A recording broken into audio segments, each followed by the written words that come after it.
But thank you everybody for joining us.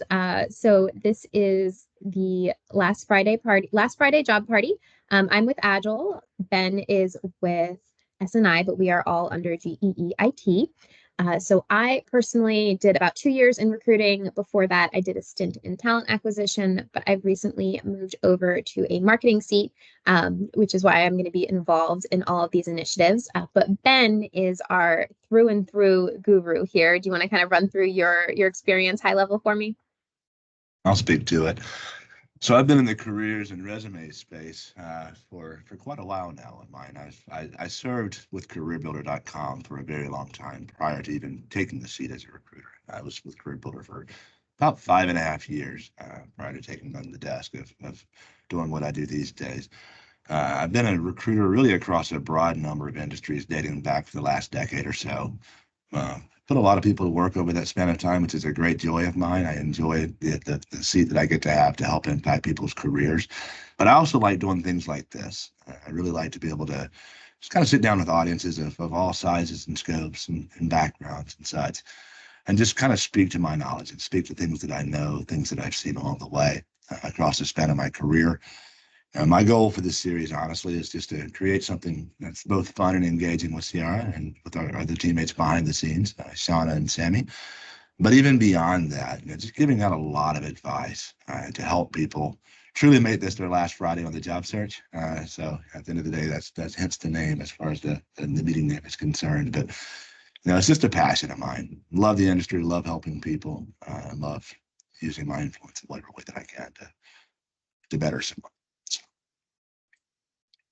So we are going to be doing these events the last Friday of every month, going over different topics in regards to resumes, the hiring process, interview questions, kind of everything that a recruiter would coach you through if you were working with a recruiter, to help those who, maybe aren't in our pipeline or just in our general network, because we know that the market it's been really tough for about the past year and a half, especially. Sure. So anyway, we can kind of help out, help you guys out. More than happy to do so. So we're going to start right at the basics with your resume. Next month, we're going to be jumping into your LinkedIn and how to utilize that.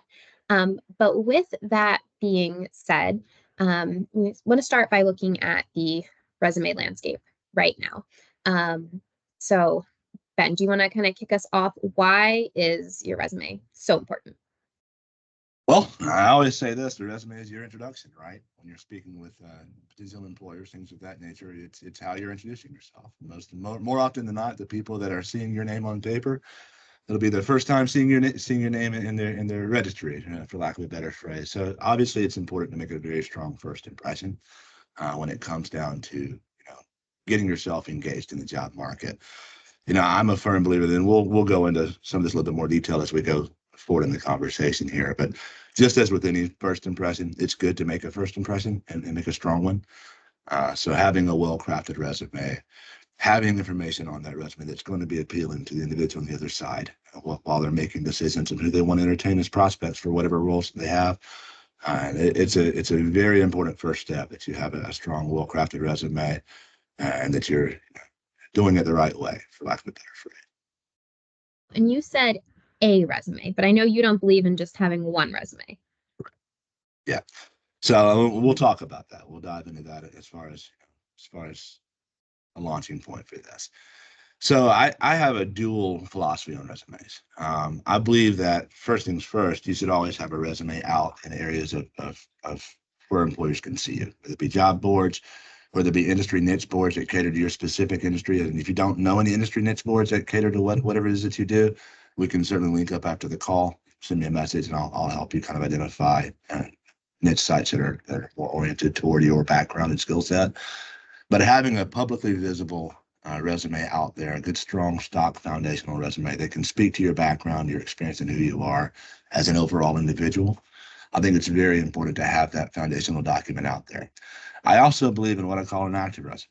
And essentially what I mean by that is when you're out there on the physical hunt for jobs, whether it be through LinkedIn or one of the major job sites or what have you, and you're getting a document over to hiring managers of any degree within those organizations that you'd like to serve, taking that stock foundational resume, eyeballing that job description and honestly looking over the company a little bit as well to get a good feel for who they are, what they're about, and what they're looking for that role, and being able to tailor that resume specifically to those opportunities.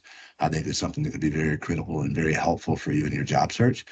So you've got the active portion and you've got the passive behind the scenes on that end.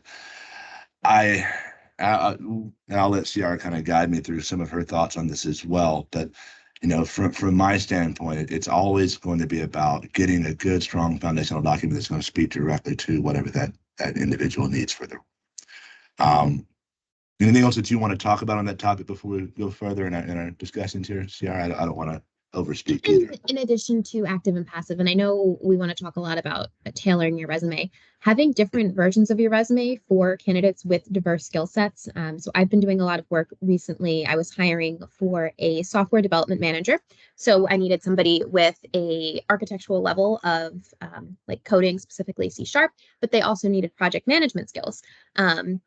And sometimes they'd send me over a resume and I'm like, I would submit you as an architect for this, but I'm not seeing your project management.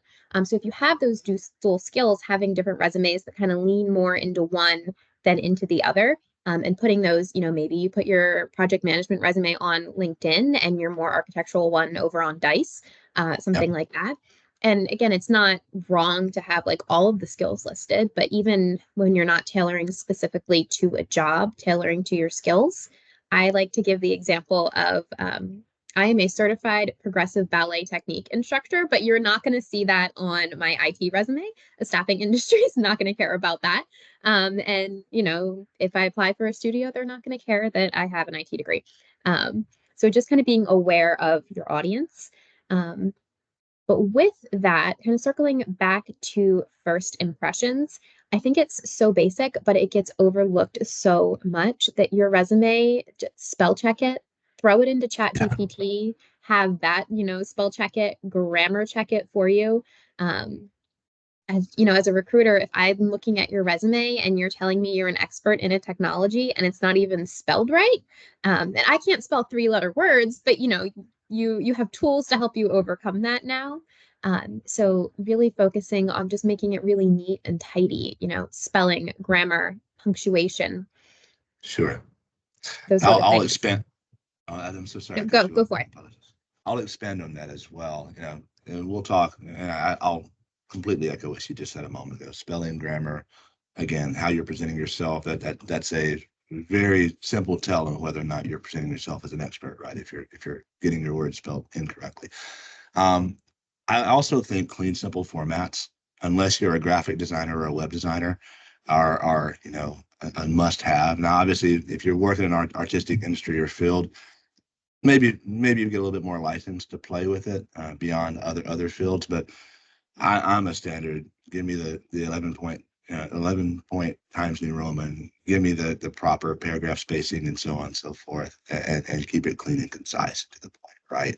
No need for a lot of images. I don't like to see photos on resumes and things of that nature. I just think that that's something that obviously you've got LinkedIn for a reason, but when it comes to that formal document, I don't think a lot of the extra stuff is necessary. I would just be directing to the point as far as visual formatting, visual presentation, if you will.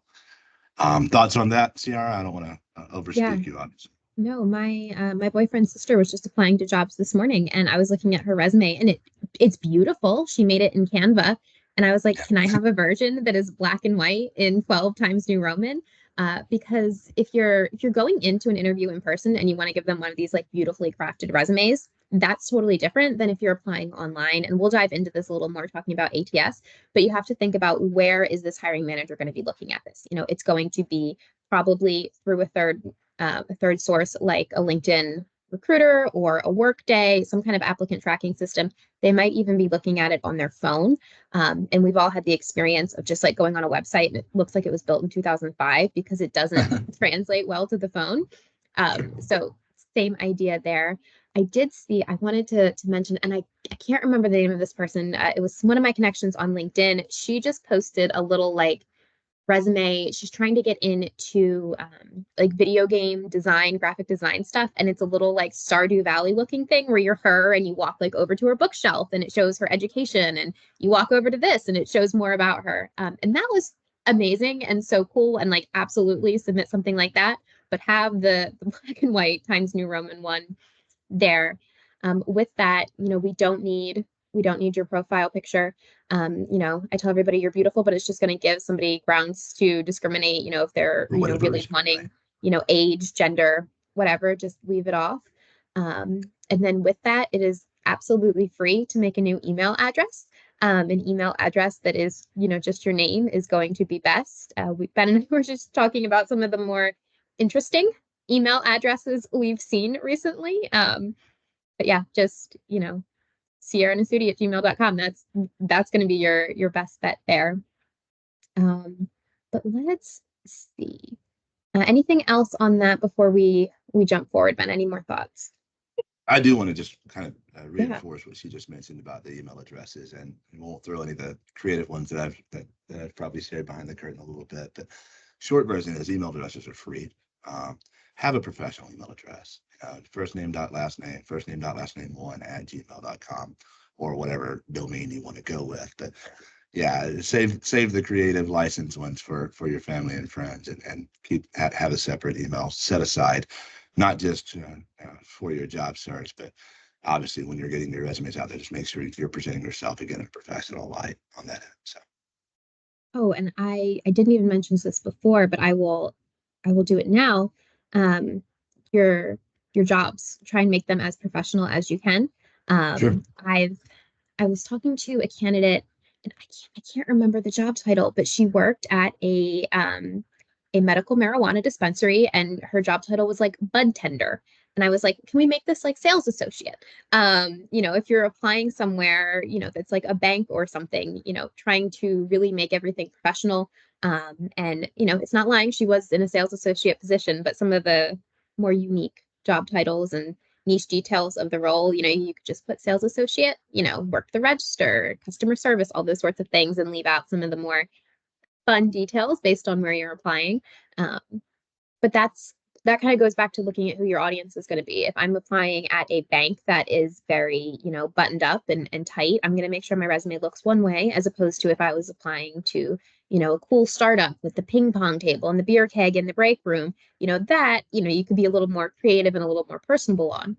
Um, but yeah, that's my thoughts on that one. Sure. I'll add this as obviously as we're going through this presentation, we don't want this to feel like it's a monologue, right? So if you have any questions or anything along those lines that you would like to ask, feel free to drop them in the chat as we go along. And certainly, we'll take questions in the end as well. Obviously, message myself or Ciara directly if you need to ask a question. Also, we can keep an eye on this things come through. So we're here to help and here to serve with this. Ciara, do you want to transition to talking about ATSs, or where's your mind right now on this one? Yeah, so I think that applicant tracking systems, just from all the candidates that I've talked to, I think they're more worried about it than they need to be. I think people think it is some like big scary beast, and it's really not. So what an applicant tracking system is, for those who aren't familiar, that is going to be something like your Workday, your Bullhorn, your LinkedIn Recruiter. It's just the screen that recruiters and hiring managers are going to be seeing your resume behind. And I think the biggest thing that people need to, or job seekers need to understand, is how we're going to be looking at your resume. So it's going to get, copied into this. So if you have a really unique resume, that really fancy formatting, where you gave yourself 3 stars in Excel, nobody knows what that means. They're just going to be scattered all over the page. It's going to look crazy, which is why we prefer those kind of clean cut resumes. And applicant tracking systems really push keyword search. And I'm not saying, I have seen people, where they're like, I'm just going to copy and paste the job description onto page 2 of my resume and put it in white 2-point font. Well, you can see that when you search.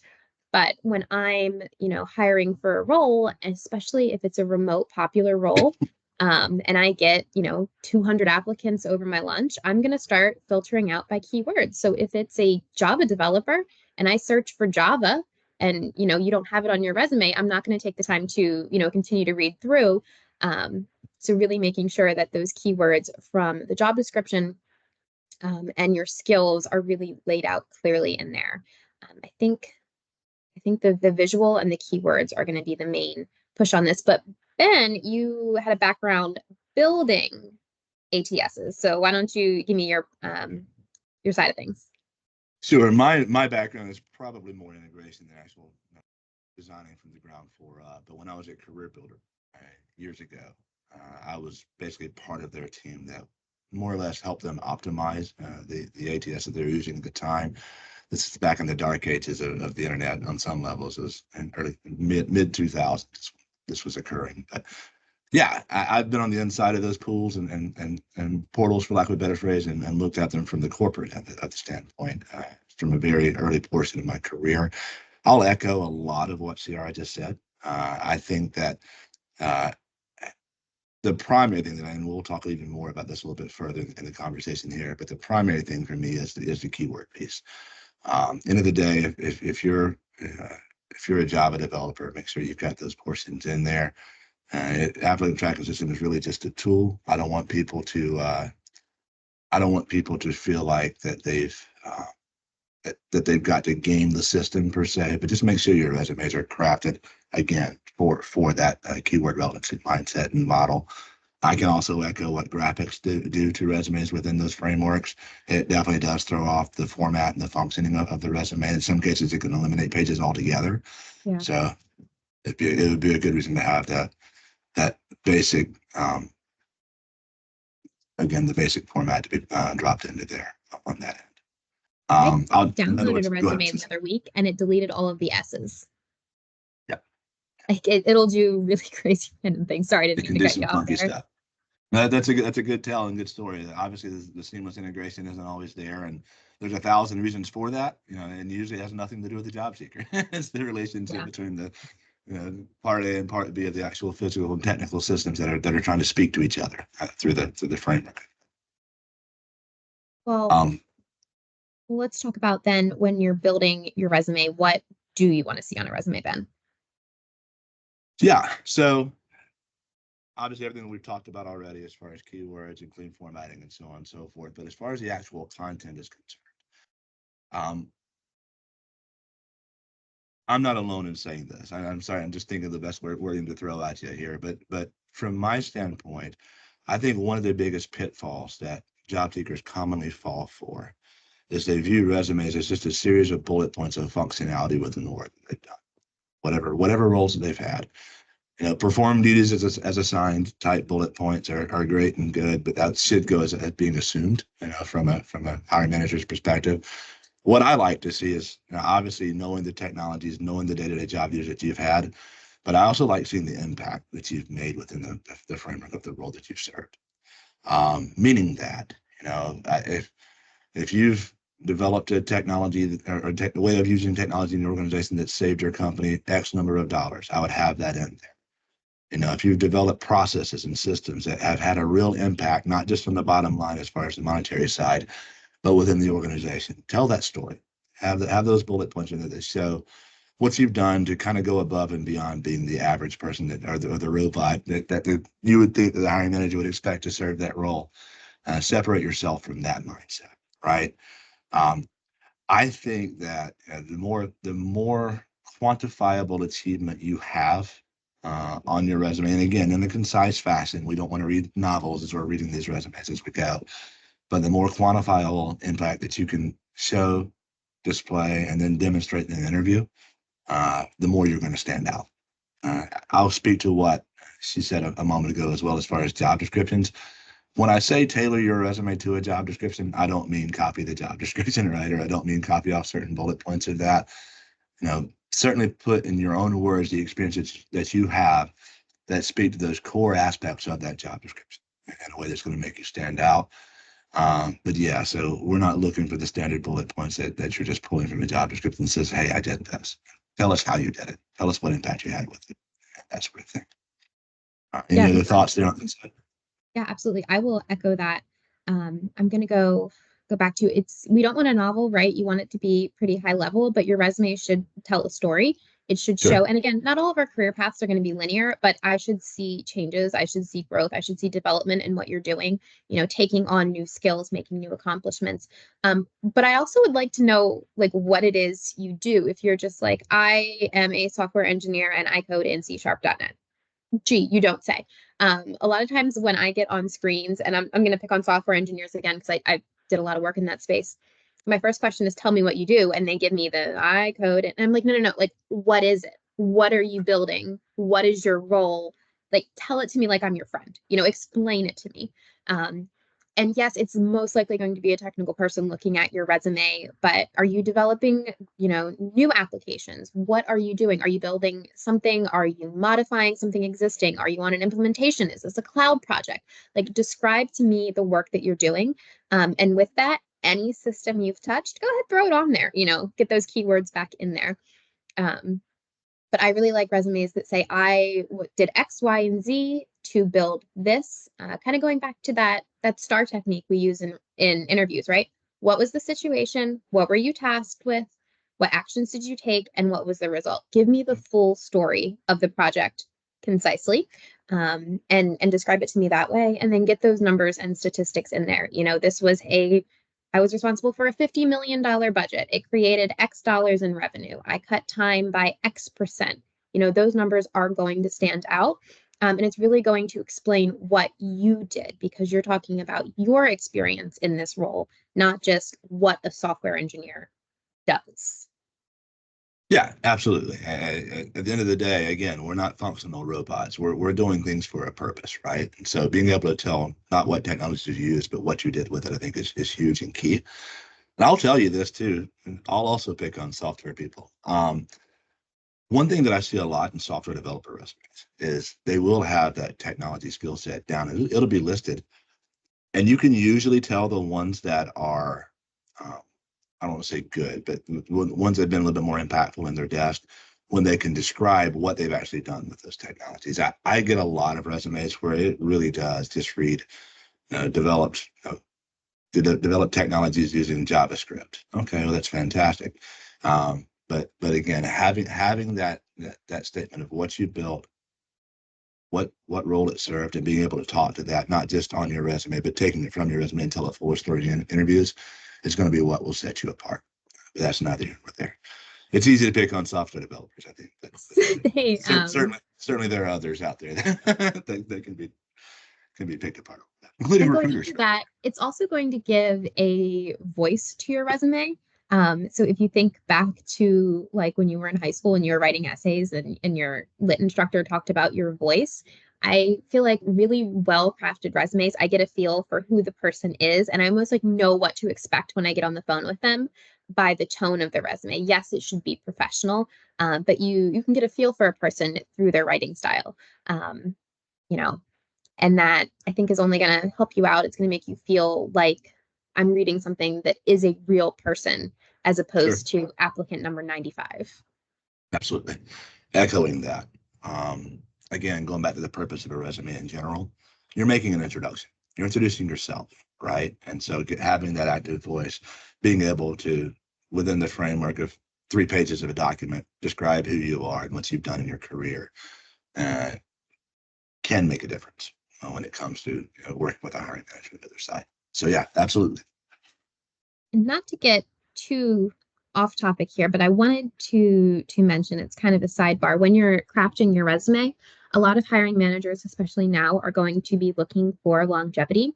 So I always recommend put the company first, put your most recent role, and then, kind of go down that way. So it's not going to say like my resume is not going to read that I was a technical recruiter for 2 years and then I've done this. No, it's going to say I've been with Agile for, 3 years now, and then break it down into smaller sections underneath. Same thing if you're a contractor. Put contracting, you can put the agency, doesn't matter, for 5 years. And then underneath, you can break down your projects, but that's going to look 100 times better than a bunch of 6 month stints. It's going to show that you were consistent and you were performing in the long term. One thing I'll speak to on that, and it's almost it's a pro tip that won't apply to everyone, but it's one that if it does apply to you, it should be known and reflected on your resume. A lot of times you will work for the same company, but have 3 different company names, right? So company A got bought by company B got merged with company C, and so on and so forth. Well, if I'm a hiring manager and I don't know company A, company B, and company C's affiliation, but I see 3 companies in 5 years, I don't see a continuous 5 year progression, right? So having something in the area where you work for the final company, I might have a little italicized portion, company was purchased by B, company merged with B or whatnot in there, just to show that continuous employment. Now, sometimes, obviously, look, we live in 2024 and we know what the world's been through the last 4 years. Yeah. So there's if you've got 4 companies in 4 years, that's certainly a tellable story dating back to COVID, right? With all that we've seen in terms of layoffs and just in terms of just global economy kind of going back and forth as it has gone the last 4 years. So that's a tellable story in and of itself. Certainly, if that's you, be able and willing and ready to tell that story. But yeah, there's little things for you to consider in terms of structuring out your employment history that might be helpful. And we can dive into that more when we talk about interview in a future one. But yeah, if it's not something that is a concern for you, make it really clear. The other Sure. thing that, and kind of going back into, I know as our next section we're going to talk about keywords, is I don't want to just see your skills in a skills box. No, I love a skills box on a resume. Give me all the skills, give me all the buzzwords. Personally, I love that, but they don't mean anything when they're just in a skills box.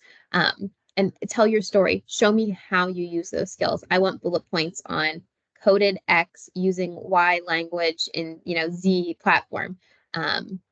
Really, really spell those out for me. I agree. I like the skill section as well, but being able to take that skill section and apply it directly to your actual work history, I think is very important. And I've seen resumes of late, like I'll pick on a different audience here, network engineers. So if someone lists themselves as a Cisco, whatever technology Cisco would be using, there's several different versions of Cisco technology on the networking side. But if they've only got that in their skill section, it's not in the main body of their resume. Part of me wonders, okay, how effectively were you using this technology and how often did you use it? If you can mention it in just to get that word in there for the keyword Yeah. relevancy model, but then not put it in context of what you've actually done with it. It makes me a little suspicious to know how strong someone is in that arena. I'll also speak to a couple of other things when it comes to just the general layout. I like having the skill section and areas of expertise kind of near the front of the resume, near the top, but in a clean, concise format. Don't let it take up half of a page of the resume, right? You can bullet it out, you can comma it out, you can do what you want to do with it from that standpoint, but get that visible so it's seen near the top and visible up front to a person looking at that. And then they can go from your introductory statement to your skills down to your actual work history experience. And then obviously education, certifications, those things matter as well. I tend to have those either at the top or the bottom. I've seen it both ways.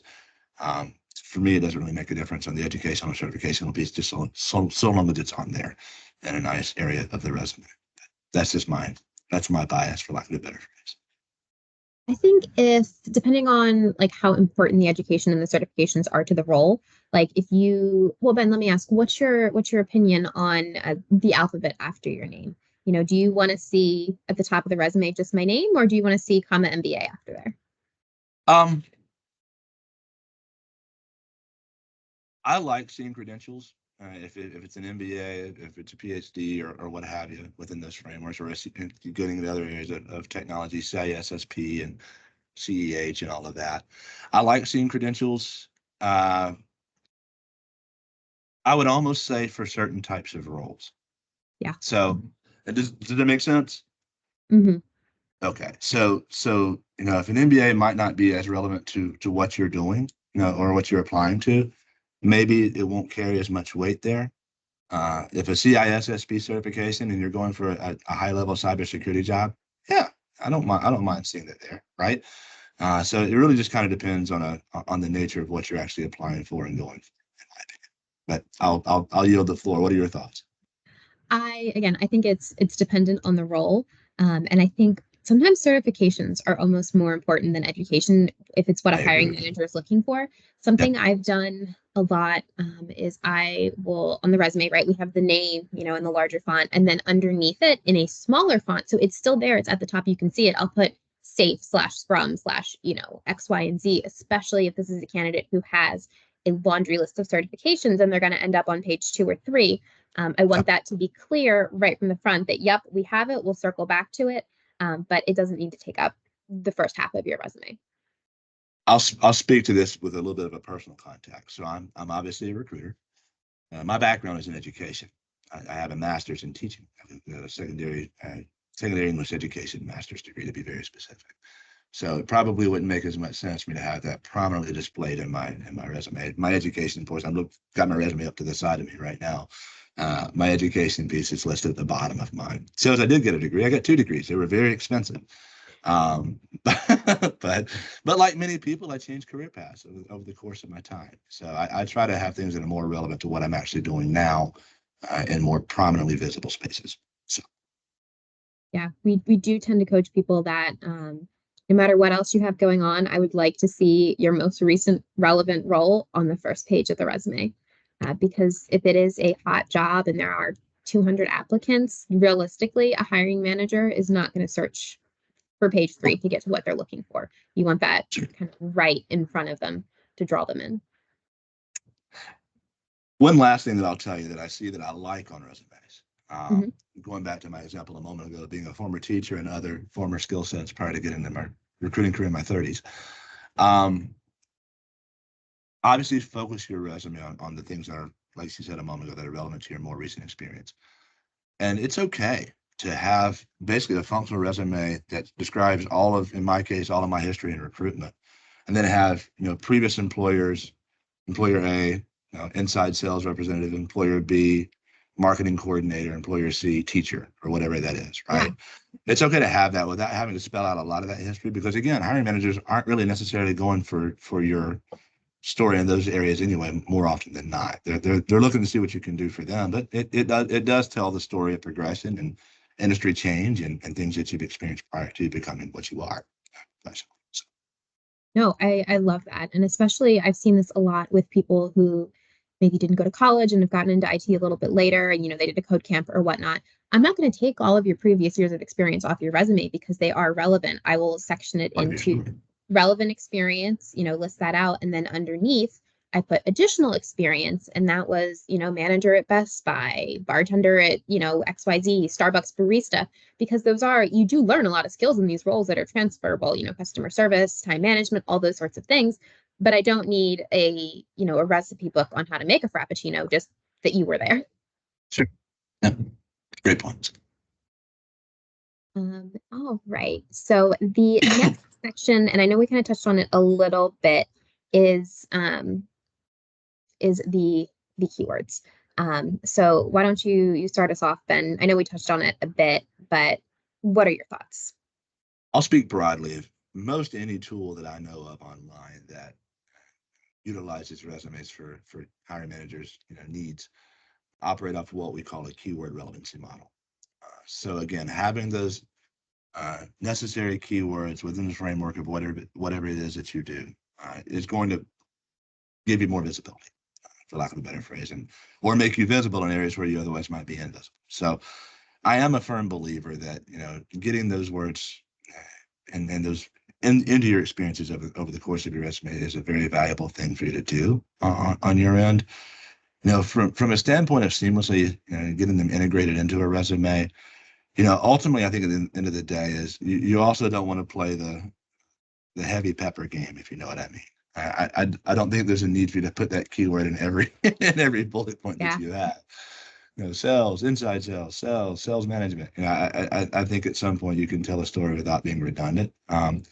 If you can think of synonyms for sales, I'll pick on sales here: sales, business development, account executive, et cetera, so on and so forth. If you can sprinkle in some of the other known related keywords to your experiences along the way versus using the same word over and over again, A, it's easier to read, and B, it's going to put you into more places of visibility and framework there. I see people, and this is one thing not to do, okay? I still see this. This was happening when I was a career builder 15 years ago. And I don't see this often now, but back in the day, it was a very common thing for folks to get all the way through their resume. And even with the skill section, wherever it was, at the bottom, have a keyword section: sales, sales leader, sales manager, sales, 14 rows of just words related to sales, just to get that word in there one more time. Don't do that. And that's my, that's an old archaic. Your great aunt might have done that, but I don't know that we're doing that today as much, but I wouldn't do that either. Very simple and basic tip, but that's just something that came to mind as we were talking about. What about you, my friend? What other thoughts do you have around that? Well, my thoughts are I don't think most people know how recruiters search. So, recruiters, we use something called a Boolean search string. And it is just a list of words, and there's a lot of and or statements. So, if I'm searching for, and I'll, what have I been working recently? Again, like I'll pick on the software engineers. I might put all of the languages that this company uses. I'm looking for C sharp or C sharp spelled a different way or .NET or spelled out .NET, this, or this, and develop or engineer or create or something like that. And that's how, if I'm on Indeed and I'm searching for you, that's how I'm going to find you. So having your keywords, and I'm not saying like spell something wrong on purpose. I have certain skill sets where I notice that roles people spell things wrong. I have put that in my search before when I get a little desperate and see if maybe there's somebody I haven't found yet. But engineer or developer or this, if you use all of those words differently in your resume, you are just going to broaden who can find you when we are searching for you, looking by skills or keywords. Yeah, most recruiters are Boolean guys and gals, for lack of a Yeah. better phrase. We learned that part of the process very early in our careers. You'll see some that are better than others. She's very creative, as she just laid out in terms of her strategy. I won't open up all the curtain on myself, but I run very tight and knit strings first. So I'm usually looking for what I would call or consider a home run candidate on paper, because again, people are people, not pieces of paper. But I'm usually looking for folks that have those keywords and have those experiences in a very tight and compartmentalized part of their resume and can tell a tight story versus folks that I can open up the pool for a little bit later on. So yeah, being able to have that relevant experience in there that's going to get you landed on a home run search versus okay, now we're going to broaden it out a little bit may mean that you're more readily visible to folks that are you're the first line of individuals that we would land on for an opportunity. So Well, I agree. I'll give almost an opposite example. I did a lot of recruiting in ed tech. I really liked that area. I did a lot of work with a skill called Genzabar. And there's like 12 Genzabar people in the US. They all belong to me. You can't hire them, Ben. But I've spoken to all of them. And when I'm really like in the weeds looking, I can't find somebody.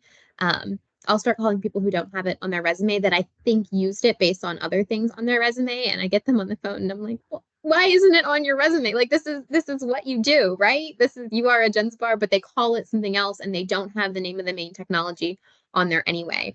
And it just makes it really, really difficult. So if you're not a person who's like one of 12 people in the US who has that skill, get it on there. I can echo that. So yeah, cool. Right. Well, I think that is kind of the main area of what we wanted to cover before we jump into the Q&A. Did I miss anything, Ben? I don't think so. I think we covered pretty much all the major bullet points that we wanted to talk about. Certainly open up the floor and willing to take on any questions that you all may have. I think we've gotten some already from our end of the house. So I'm more than happy to kind of walk through anything that you all have questions on and certainly make it tailored to your own experience. Because at the end of the day, we're doing this for you, right? We're not just trying to speak to the cloud. We want to help Anna and Sean and Charlie and my wife Katie. Hi Katie, if you're still watching, and so on and so forth. We want to help you all out there when it comes to relevant and points of interest for you. So I was going to say, you mentioned Sean. Oh, he did make it on. That is my fiance. Here for moral support. But let's see, pulling questions from the chat. All right. What about my address? Ben, do you want to know where I live? Uh not from a recruiter standpoint. No. No, I don't think your address should be on a resume. I don't mind having the city and state. Don't even mind a zip code if you're in a large city that has 14 different zip codes. But no, I don't even know what part of Bell Street you live on. And if anything, I think that's going back to the picture statement from earlier. I don't have this in my natural disposition, but I think that some recruiters can look at that and say, oh, this person lives in that neighborhood.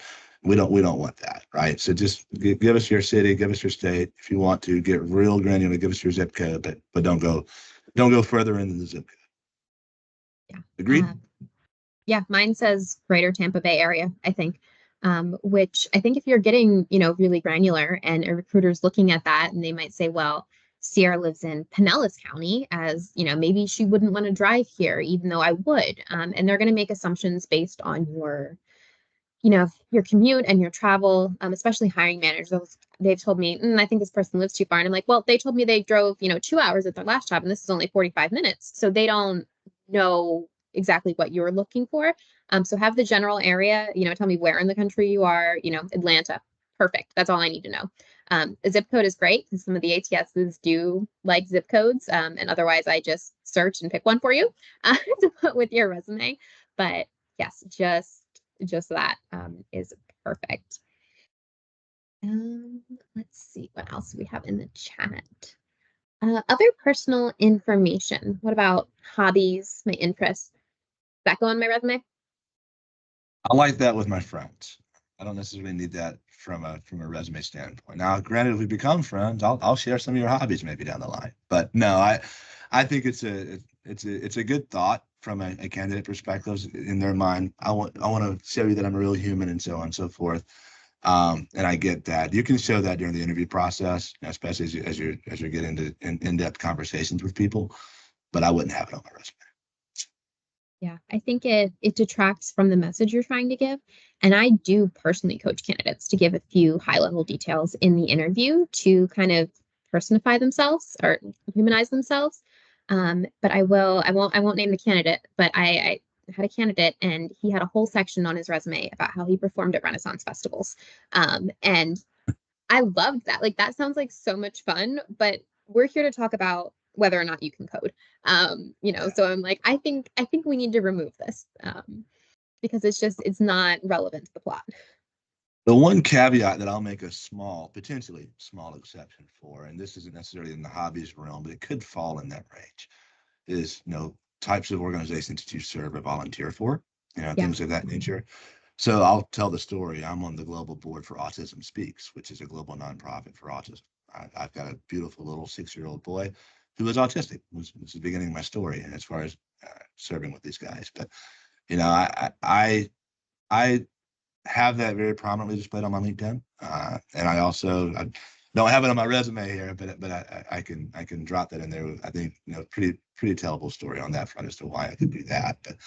But beyond all of that, I don't really see a need to have anything that would identify that you like baseball or like to hike or go to Renaissance festivals or what have you. Yeah, that's kind of my thoughts on it as well. If you're doing something, especially if it's like relevant, you're volunteering, if you're in women in technology and you're applying for a technology leadership position, yeah, that's relevant. Throw it on there. It's fair play. But like me, those of you who know me personally, I'm big into animal rescue. I foster poodles. Nobody's going to care about that when they hire me. But let's see. We do have a few more questions in the chat. Ooh, Ben, I'm going to let you take this one. Is it acceptable to use my first initial followed by my full last name if my name is difficult to pronounce? Alternatively, would it be appropriate to use a moniker? So I like to know people's names. It's a great question, by the way. I totally understand how that can be a thought process, if you will. Um, Sorry, I'm just trying to craft the response in my own head. My way of advising you on this would be to introduce yourself how you want to be addressed, right? Now, from that standpoint, but at the same time, get comfortable with your name. It's who you are. It's your identity and kind of how you operate with. Not saying that you're uncomfortable, but I'm saying that I would be totally comfortable using my name or try to find a spot there to do that. If it is something that you feel like could be a a tripping point for a hiring manager when it comes to pronunciation or other factors. And that's probably a gut call or a judgment call. But my recommendation would be to use your name. That I'll say that and back up. Ciara, do you have anything that you want to throw? And by the way, if you disagree with me, toss that out there as well. Yeah, I would just caveat that I would say use your preferred name. We don't need to use, what is legally on your birth certificate or your driver's license. Don't give me something crazy like you want to be called, I don't know, like Big Daddy or something. Don't put that there. But if Yeah. you go by like Ben, if you went by Ben instead of Benjamin, totally fine. You think it's easier to pronounce. Like my name isn't, I've it's not particularly difficult. My name is Ciara. Sounds like the mountains. It's spelled with a C. But I know if somebody calls me, I'm gonna get anything from like Clara to Sarah. And I'm prepared for that. But then when I get them on the phone, I will, introduce myself. And that's what I like to do with candidates. The first thing I usually ask is, am I pronouncing your name correctly? Because I think it's a sign of mutual respect. I literally tell people that exact same thing when I'm talking to them the first time. If I don't know how to pronounce a name, I literally say, hey, just FYI, I've not seen your last name before or your first name before. It's a matter of respect for me. How do I pronounce your name? And then and clarify that if they give it to me in a way that I thought I heard it correctly, I'll repeat it back to them. And is this correct? So yeah, I think that's excellent practice there. Yeah. And I don't think it's going to come across as arrogant to ask to be, referred to the way you prefer to be. I have a friend whose name is Eduardo. Eduardo, and I don't know that I could even Google the name and see it in Google, but he goes by Eddie, so he presents himself as Eddie, and Eddie's fine. Like she mentioned, Benjamin's my formal name. Once I'm on the phone, it's Ben. So And I will, to that person in the chat, I will put that I like before I call people, I will sometimes, if it's a name I haven't seen before, I'll put it into Google and like look up a pronunciation video, and it may or may not be right, but it usually gets me like close enough that I can be like, am I pronouncing this correctly? yeah, Um, gives you but some yeah, ammo. I try and do my Absolutely. due diligence. Um, all right, let's see. Another question coming in. What platforms do you recommend I keep my profile updated on to be seen by recruiters? Where do recruiters look? Dice, LinkedIn, etc. I'll take that one, and then feel free to Yeah. back me up and buffer my response. I think everyone should be on LinkedIn. I'm not gonna lie. I think LinkedIn should be the global marketplace for folks looking for work. Beyond that, a lot of that's going to depend on what you do for a living. Going back to what I said earlier, and when it comes to your industry and the roles that you have, some job boards are better than others. You mentioned Dice in this question. Dice is widely known as a technology job board. Now, I'm not saying that you're not going to find folks of other industries on there, but they're a little bit more few and far between. So I would recommend doing a little bit of research on your specific industry to say, hey, where should I put my resume? Because it may differ, one industry to the next, right? From that standpoint.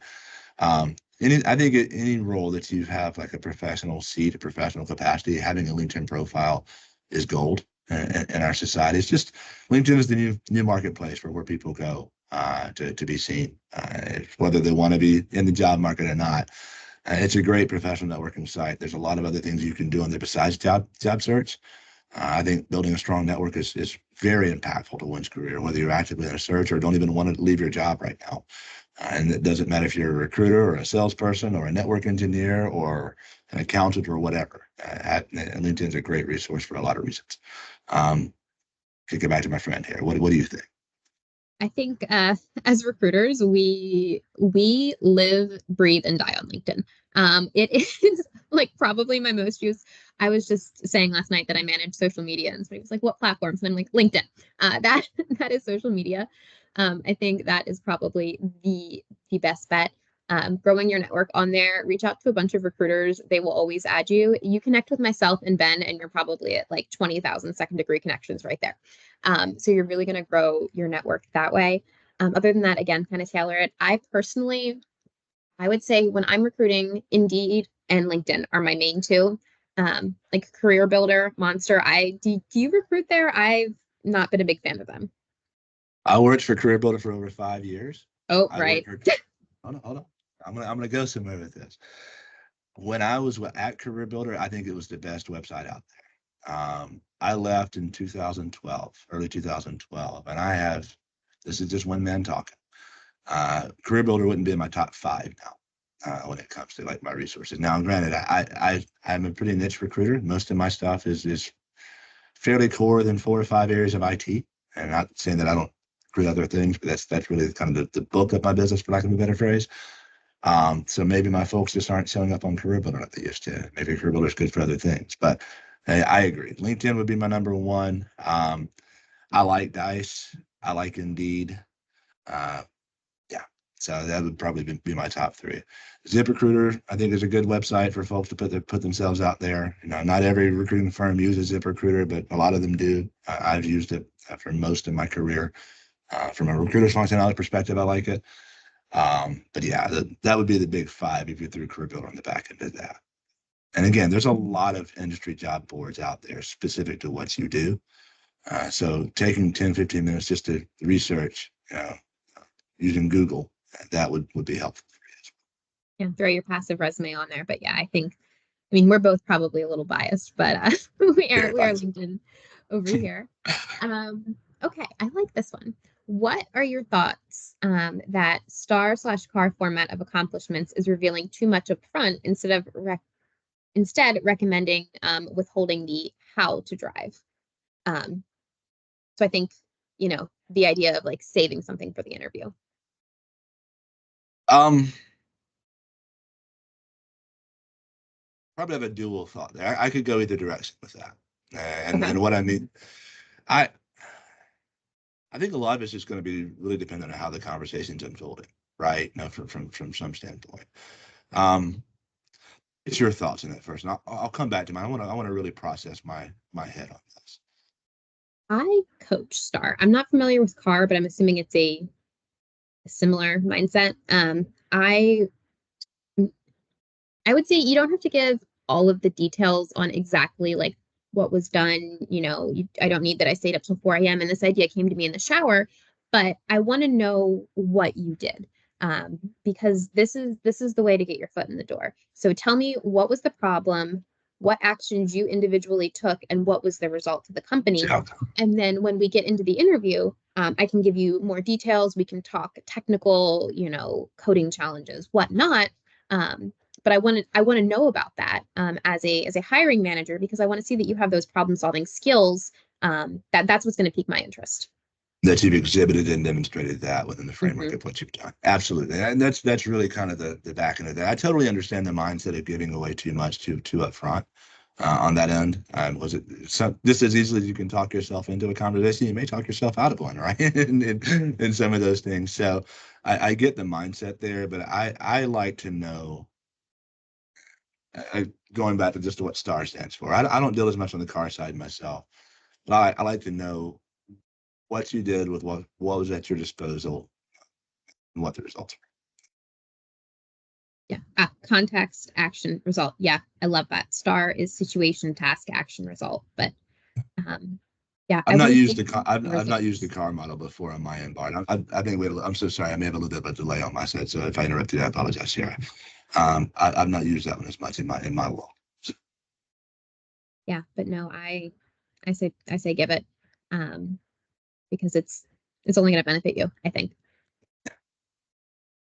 All right, let's see. We have a few minutes left. Let me just check. Some of the questions are in the Q&A and some of them are in the chat. Make sure we're not missing anything.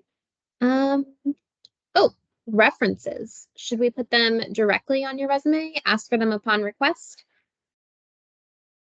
so I get why candidates do this, and by the way, you may disagree with me, so it's okay if you do. Feel free to share your experience as well.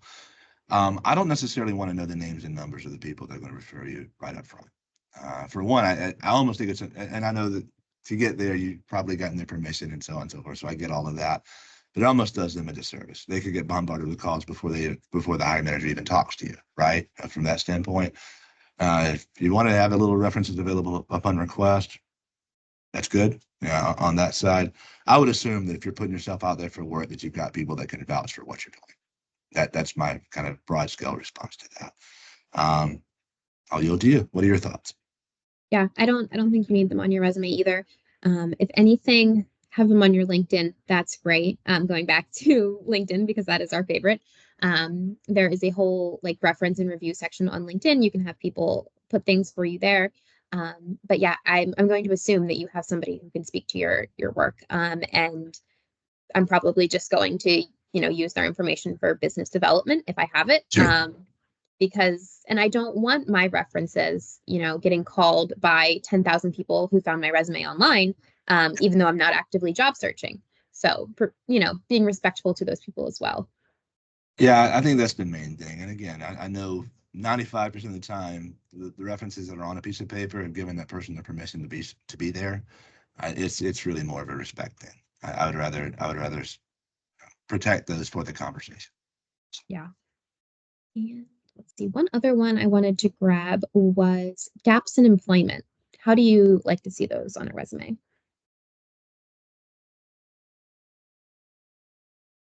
I know that's a tricky one.